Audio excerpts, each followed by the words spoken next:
اعمال کی کمی نہیں ہے، اعمال تو ہم کر رہے ہیں الحمدللہ۔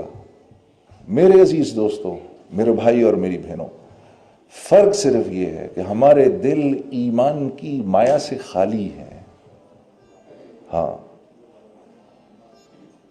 یہ وہ مایا ہے جو انسان کو اللہ کے حکموں پر کھڑا کرتی ہے، نبی کے طریقوں پر۔ یہ وہ ایمان ہے جو انسان کو لے کر آتا ہے، نالج نہیں لاتی۔ نا نا نا نا، نالج تو آپ ویسٹ کے اندر چلے جائیں، نان مسلمز جو ہیں اس وقت ایسے سے بخاری پڑھا رہے ہیں، ایسے سے مسلم پڑھا رہے ہیں، قرآن کی ایسی تفاسیر کر رہے ہیں۔ نالج کے آ جانے سے کیا ہوتا ہے؟ نالج کے آ جانے سے اس عمل کی رغبت بڑھ جاتی ہے، شوق بڑھ جاتا ہے، رغبت بڑھتی ہے، شوق بڑھتا ہے۔ اب دل کرتا ہے اچھا مجھے نماز ایسے پڑھنی ہے، اب میں ایسے پڑھوں گا، دیکھنا جا کر۔ لیکن پہلے تو نماز پڑھنے کا شوق ضروری ہے نا، پہلے تو زمین پر ہل چلا کے اس کو نرم کرنا ضروری ہے۔ اگر اس کو نرم نہیں کرو گے اور بیج اوپر ڈال دو گے تو وہ تو بیج تو اندر جائے گا ہی نہیں، وہ چڑیاں آئیں گی، وہ بیج کھا کے لے جائیں گی اپنے ساتھ۔ جب ایک دفعہ یہ دل کی زمین نرم ہوگی، اب اس میں جو بیج ڈالو گے میرے دوستو، وہ اندر جا کر اپنا منہ موڑے گا اور زمین کا سینہ پھاڑ کے باہر نکل آئے گا۔ ہاں، پھر ایک کومپل بنے گا، اس کومپل کی حفاظت کا وعدہ اللہ نے کیا ہے۔ اس کومپل کی حفاظت کا وعدہ اللہ سے ہے۔ جو ایمان بنانے کی محنت کرے گا، اب وہ جو اعمال کرے گا اور ان اعمال سے وہ اللہ سے جو کچھ لینا چاہتا ہے وہ دینے کا وعدہ اس سے اللہ نے کیا ہے، وہ ملے گا۔ اس بات پر اللہ کی قسم اٹھائی جا سکتی ہے۔ اور اگر ہم نے 10% بھی کر لیا جو صحابہ کرتے تھے، 10%، اگر ہم نے 10% محنت بھی کر لی جو صحابہ نے کی، تو ہمیں جو اس کا اجر ملے گا وہ صحابہ سے 50 گنا زیادہ ملے گا، کیونکہ ہم کمزور ہیں۔ 1400 سال ہو گئے ہمارے نبی صلی اللہ علیہ وسلم کو اس دنیا سے پردہ فرمائے ہوئے۔ ایمان کس کو کہتے ہیں؟ کسی کی ذات پر ایسے اعتبار کر لینا کہ پھر اس کی بات کو سچا مان کے پھر اس کے پیچھے چلنا، یہ ایمان ہے۔ ہاں یہ بہتر، ٹھیک۔ تو سوچو کہ کیا آپ صلی اللہ علیہ وسلم کی ذات گرامی تھی کہ جس کی نظر ایک مرتبہ ایمان کی حالت میں اللہ کے نبی کے چہرے پر پڑ جائے، جس کی نظر ایمان کی حالت میں ایک مرتبہ رسول اللہ صلی اللہ علیہ وسلم کے چہرے پر پڑ جائے میرے دوستو، اس شخص کا درجہ اب ایسا ہے، اس شخص کا درجہ اب ایسا ہے کہ قیامت تک آنے والے جتنے اللہ والے، جتنے غوث، قطب، ولی جتنے بھی ہیں، وہ سب مل کے بھی اس صحابی کے درجے کو نہیں پہنچ سکتے۔ یہ میں آپ کے سامنے ان کی بات کر رہا ہوں، آپ سمجھے میں نے کیا کہا؟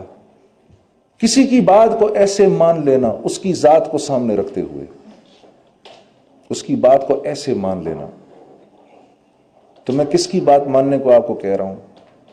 جن کے چہرے کو ایمان کی حالت میں اگر کوئی دیکھ لے تو اس کا درجہ اللہ پاک کے یہاں ایسا ہے کہ کائنات میں جتنے قطب، غوث اور ولی آئیں وہ اس کے درجے کی برابری نہیں کر سکتے۔ کسی نے حضرت حسن بصری سے پوچھا آپ افضل ہیں یا حضرت امیر معاویہ افضل ہیں؟ تو چیخ نکل گئی حضرت حسن بصری کی۔ آپ نے فرمایا، اور تابعین میں رئیس التابعین کہتے ہیں ان کو، حضرت حسن بصری کو کیا کہتے ہیں؟ رئیس التابعین، تابعین میں سب سے بڑے تابعی تھے یہ۔ ہاں، حضرت علی کرم اللہ وجہہ کی صحبت ملی ان کو۔ تو کیا فرماتے ہیں؟ فرماتے ہیں اگر سارا کا سارا جہان حسن بصری سے بھر جائے تو حضرت امیر معاویہ کا وہ گھوڑا جس پر آپ جہاد کے لیے نکلتے ہیں، اس کی نتنوں میں جو گرد لگی ہے، سارا کا سارا بھرا ہوا جہان حسن بصری سے بھی اس گرد کا بھی مقابلہ نہیں کر سکتا۔ یہ ہے وہ درجہ اس انسان کا جس نے ایمان کی حالت میں رسول اللہ صلی اللہ علیہ وسلم کے چہرہ مبارک کی زیارت کر لی۔ تو سوچو جب اس زبان سے جب اس نبی آخر الزمان کی مبارک زمان سے جو بات نکلتی ہوگی، ذرا سوچو اللہ کے ہاں اس کی کتنی قیمت ہوگی، کتنی قیمت ہوگی اس کی اللہ کے ہاں۔ اور اگر میں اس بات کو ماننے والا بن جاؤں تو میں اللہ کے ہاں قیمتی ہو جاؤں گا کہ گھٹیا ہو جاؤں گا؟ کیا ہو جاؤں گا؟ قیمتی ہو جاؤں گا۔ اب میری دعا اللہ رد کریں گے کبھی؟ نہیں کریں گے کبھی۔ اب مجھے اللہ ایسی زندگی دیں گے دنیا کے اندر، اللہ اکبر، اب مجھے اللہ اس دنیا میں ایسی زندگی دیں گے میرے دوستو جس زندگی کی ہم میں سے ایک ایک تمنا رکھتا ہے۔ ہاں دیکھو نا، دیکھو میں آپ دلیل سے بات کر رہا ہوں، میں ایسے نہیں بات کر رہا آپ لوگوں سے۔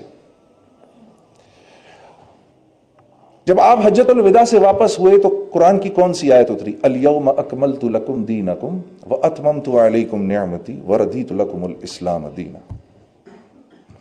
یہود آئے حضرت عمر رضی اللہ تعالیٰ عنہ کے پاس اور آ کر کہنے لگے یہ آیت اگر ہم پر اترتی، یہ جس دن اترتی اس دن ہم عید مناتے۔ ہاں کتنی بڑی بشارت ہے، ذرا سنو غور سے۔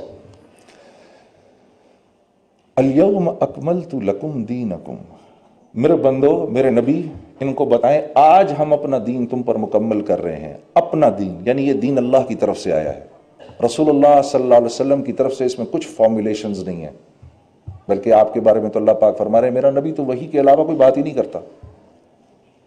تو دین اللہ کی طرف سے آیا اور اللہ پاک کیا فرما رہے ہیں؟ آج مکمل کر دیا میں نے۔ وَأَتْمَمْتُ عَلَيْكُمْ نِعْمَتِي، یہ ہے وہ زبردست بات جس کا میں آپ کے سامنے ذکر کرنا چاہتا ہوں۔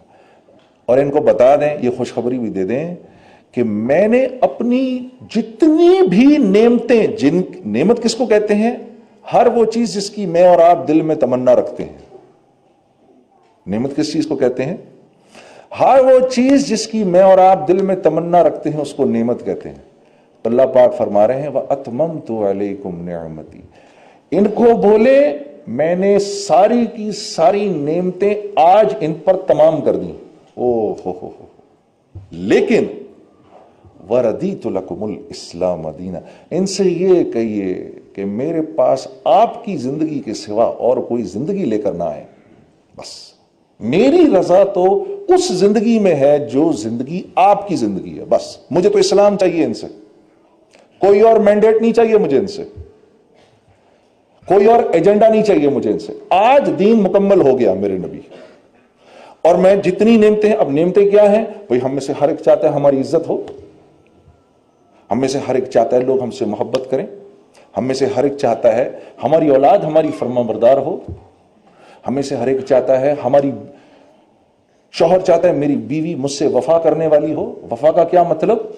نیک ہو، نمازی ہو، روزے دار ہو، قرآن پڑھنے والی ہو، بچوں کی صحیح تربیت کرنے والی ہو، شوہر کے مال کو صحیح خرچ کرنے والی ہو، اپنی عصمت کی حفاظت کرنے والی ہو۔ یہ ہر مرد کی اندر کی خواہش ہے میرے دوستو، چاہے وہ مسلمان ہے یا غیر مسلم ہے۔